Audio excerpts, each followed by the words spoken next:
प्राचीन समय में किसी राज्य में एक राजा हुआ करते थे।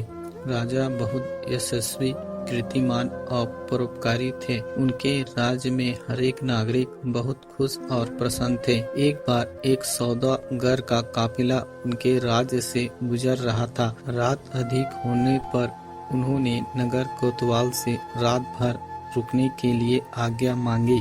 सुरक्षा की दृष्टि से पहले तो नगर कोतवाल ने उनको मना कर दिया, परंतु फिर गहरी अंधेरी रात, ठिठुरती सर्दी को देखकर उसको सौदागर पर दया आ गई और उसने उन्हें रात गुजारने की आज्ञा दे दी। सुबह जब सौदागर चलने को तैयार हुआ तो उसने अपने साथ रखे हुए 2 बाज की छोटे छोटे बच्चों को नगर कोतवाल की दयालुता के कारण उन्हें भेंट कर दिए।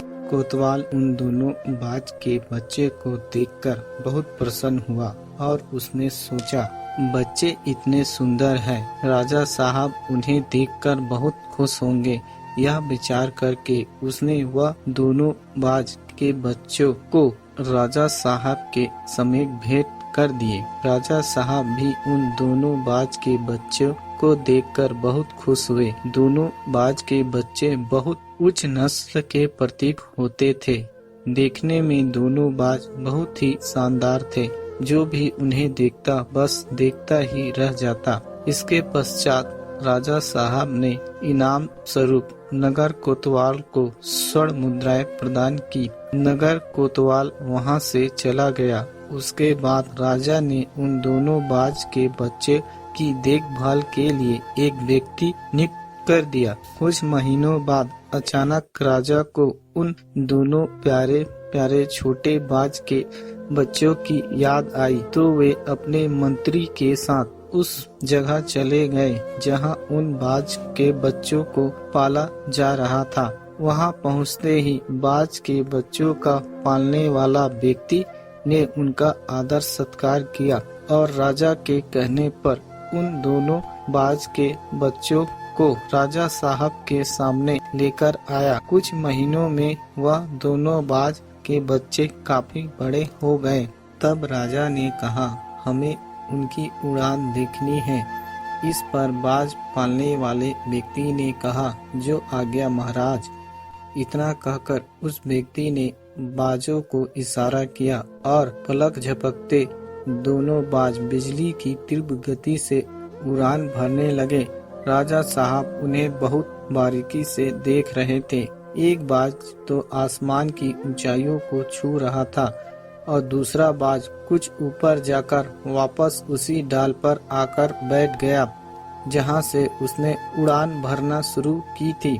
यह देखकर महाराज कुछ आश्चर्य में पड़ गए कि ऐसा कैसे हो सकता है कि एक बाज तो आसमान की बुलंदियों को छू रहा है और दूसरा बाज उसी डाल पर वापस आकर बैठ गया।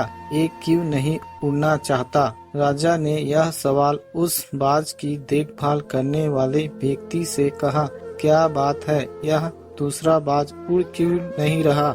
हाँ महाराज, यह बाज शुरुआत से ही ऐसा है। इसके साथ यही समस्या है कि वो इस पेड़ की डाल को छोड़ता ही नहीं। राजा दोनों बाज को बहुत प्यार करते थे और महाराज चाहते थे कि दूसरा बाज भी पहले बाज की तरह आसमान की ऊंचाइयों को छुए। इसके बाद पूरे नगर में इस बात की खबर फैल गई। जो भी व्यक्ति इस बाज को ऊंचा उड़ाने में कामयाब होगा उसे बहुत सारा इनाम दिया जाएगा।